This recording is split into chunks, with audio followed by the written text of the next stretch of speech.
जब हम लोग सॉर्टेड एरे यूज कर रहे हैं तो हमारे पास जो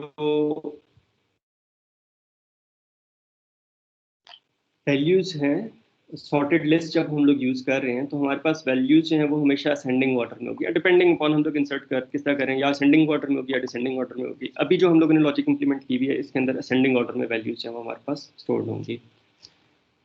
अब जब हम लोगों ने फाइंड करना है, एक ऑप्शन तो वो है जिस तरह हम लोगों ने अनसॉर्टेड लिस्ट के अंदर फाइंड का फंक्शन इंप्लीमेंट किया था, तो वही हम लोग यहाँ पे भी कर सकते हैं। लेकिन इसके अंदर इशू ये होगा कि हमारे पास वर्स्ट केस में ऑर्डर n इसकी टाइम कॉम्प्लेक्सिटी होगी।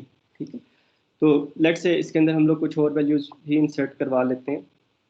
तो हमारे पास कुछ ऑपरेशंस के बाद जो है वो इसके अंदर 10, 15, 17 ये वैल्यूज हमारे पास आ गई। ठीक है, अब हम लोगों ने क्या करना है कि जब हमारे पास वैल्यूज जो हैं वो सॉर्टेड हैं तो अब हम लोग बाइनरी सर्च को यूज़ कर सकते हैं।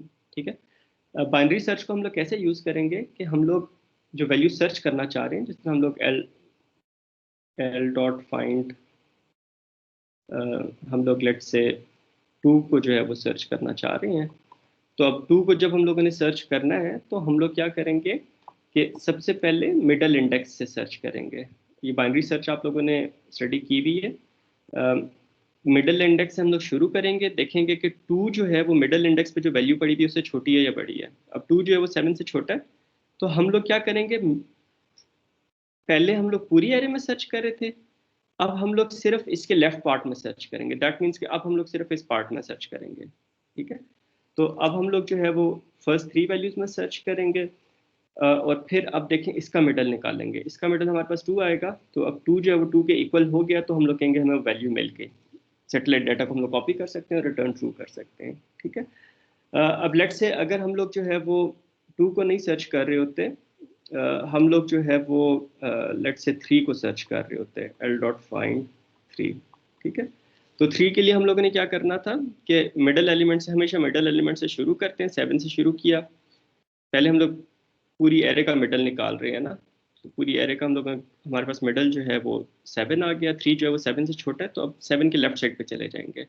इसके लेफ्ट साइड पे ये 3 वैल्यूज बनती है। अब इसका मिडल निकाला, इसका मिडल हमारे पास 2 आ गया। अब 3 जो है वो 2 से बड़ा है, तो अब इसके राइट साइड पे जाएंगे।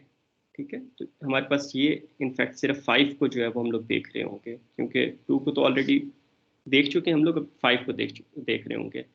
और सिर्फ जब 5 को देख रहे होंगे तो फिर हम लोग देखेंगे कि हमारे पास जो है वो 3 जो है वो हमारे पास 5 से छोटा है। तो अब हम लोग जो है वो जब इस एरे के लेफ्ट साइड पे जाएंगे तो लेफ्ट साइड हमारे पास ऑलरेडी हम लोग एक्सप्लोर कर चुके होंगे, और हमें 3 नहीं मिला, तो हम लोग कहेंगे कि हमारे पास 3 एग्जिस्ट नहीं करता। ठीक है, तो यहाँ पे हम लोग इस लूप से जो बाहर आ जाएंगे। तो इसकी इम्प्लीमेंटेशन जो है वो हमारे पास बहुत सिंपल सी होगी। हम लोग इसके अंदर 3 इंडेक्स ले लेते हैं। स्टार्ट जो है वो हमारे पास हमेशा 0 इंडेक्स हो जाएगा। एंड जो है वो हमारे पास जो है वो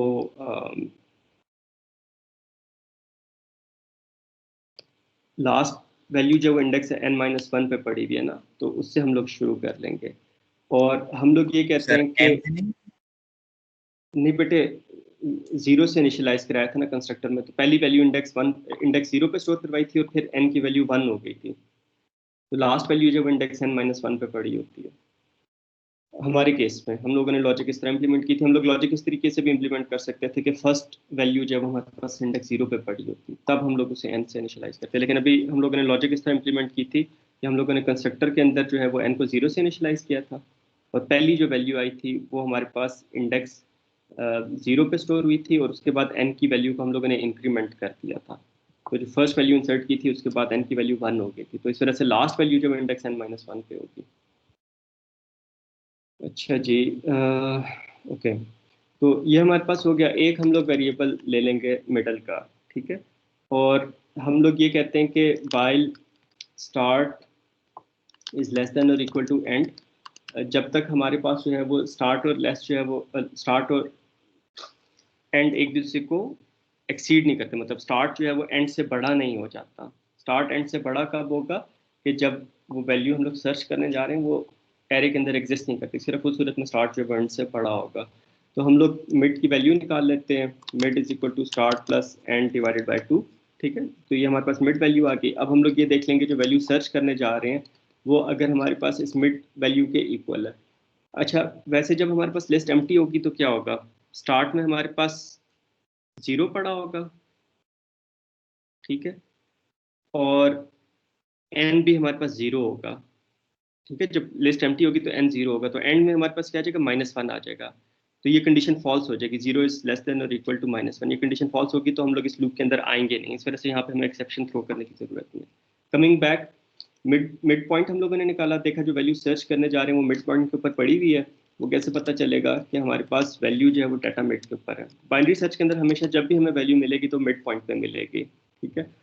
मिड पॉइंट को हम लोग मूव कर रहे होते हैं। अगर हमारे पास वैल्यू जो है वो मिड पॉइंट पे हमें मिल जाती है तो हम लोग सैटेलाइट डाटा कॉपी करते हैं, ठीक है, डाटा मिड, और रिटर्न ट्रू कर देते हैं कि वैल्यू मिल गई। अगर हमें वो वैल्यू नहीं मिलती तो फिर हम लोग ये देख लेते हैं कि जो वैल्यू हम लोग सर्च करने जा रहे हैं वो मिड पॉइंट से छोटी है या बड़ी है। अगर जो वैल्यू हम लोग सर्च करने जा रहे हैं वो छोटी है हमारे पास मिड पॉइंट से, तो फिर हम लोग क्या करेंगे कि जिस तरह हम लोगों ने जब 3 को सर्च करना था, मिड पॉइंट पे हमारे पास 7 पड़ा हुआ था, तो हम लोगों ने क्या किया था कि जब इनिशियलाइज किया था, फर्स्ट जब हम लोग स्टेप किया था तो हम लोगों ने मिड पॉइंट को निकाला था, ठीक है। ये मिड पॉइंट था, ये हमारे पास स्टार्ट था, और ये हमारे पास एंड था।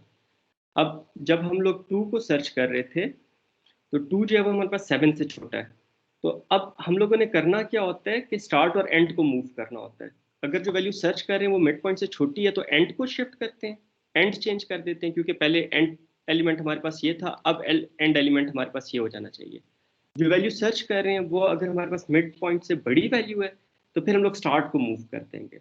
और ये मूव करते करते एक पॉइंट ऐसे आएगा कि अगर वैल्यू एरे में एग्जिस्ट नहीं करती तो हमारे पास स्टार्ट जो है उसकी वैल्यू एंड से बड़ी हो जाएगी, ठीक है। तो that would be the stopping criteria.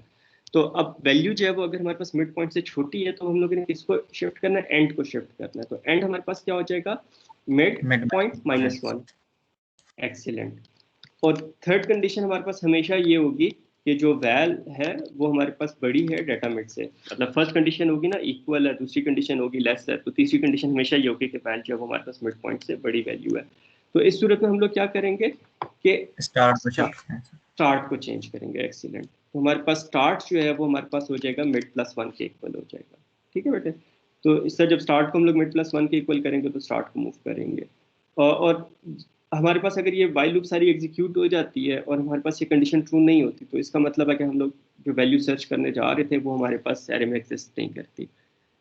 आपने ये याद रखना है कि इस बाइनरी सर्च के अंदर हम लोग जो है वो हर स्टेप के अंदर प्रॉब्लम स्पेस को हाफ में डिवाइड कर रहे हैं। पहले पूरी एरे देख रहे थे तो हम लोगों ने फर्स्ट एलिमेंट जो सर्च किया वो उसका मिड एलिमेंट था। दैट मीन्स मिड से बड़ी वैल्यूज हम लोगों ने कंसिडर नहीं की। फिर हमारे पास एरे का हाफ आ गया, अगेन हम लोगों ने उसका मिड पॉइंट लिया और उसके फिर एक हाफ को हम लोगों ने डिस्कार्ड कर दिया। तो जब भी हम लोग अपने प्रॉब्लम स्पेस के अंदर हाफ वैल्यूज को डिस्कार्ड कर रहे होते हैं तो उसकी जो टाइम कॉम्प्लेक्सिटी होती है वो हमारे पास log ऑफ n होती है। तो ये आपने जो है वो याद रखना है कि log of n time complexity जो है वो हमारे पास कब होती है। फाइंड की जो टाइम कॉम्प्लेक्सिटी है वो हमारे पास ऑर्डर log ऑफ n होती है।